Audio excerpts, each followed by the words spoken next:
গাজাগামী freedom ফ্লোটিলায় অংশ নিয়ে Israeli বাহিনীর হাতে আটক হওয়ার পর মুক্তি পেয়ে শনিবার ১১ অক্টোবর ২০২৫ ভোরে দেশে ফিরেছেন আন্তর্জাতিক খ্যাতিসম্পন্ন আলোকচিত্রী ও মানবাধিকার কর্মী ডক্টর শহীদুল আলম। দেশে ফিরেই তিনি জোর দিয়ে বলেছেন, ফিলিস্তিনের মুক্তি না হওয়া পর্যন্ত বিশ্বের সংগ্রাম চালিয়ে যেতে হবে। তিনি উল্লেখ করেন, গাজার মানুষ এখনো মুক্ত হয়নি এবং তাদের উপর এখনো নির্যাতন চলছে, তাই আমাদের কাজ শেষ হয়নি। বিমানবন্দরে সাংবাদিকদের সঙ্গে আলাপকালে শহীদুল আলম তুরস্ক সরকার, টার্কিশ এয়ারলাইন্স এবং দেশের সরকারকে ধন্যবাদ ও কৃতজ্ঞতা জানান।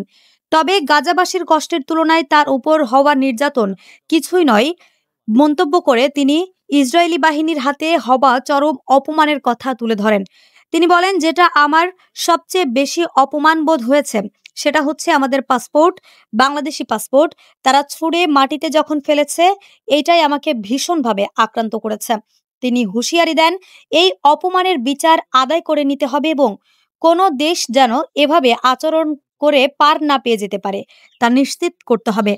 আলোকচিত্রী শহীদুল আলম জানান, এই ফ্লোটিলায় বিশেষভাবে সংবাদকর্মী ও স্বাস্থ্যকর্মীদের নিয়ে যাওয়া হয়েছিল, কারণ ইসরায়েলের আক্রোশ এই কর্মীদের উপরেই সবচেয়ে বেশি এবং সবচেয়ে বেশি হত্যা করা হয়েছে তাদের।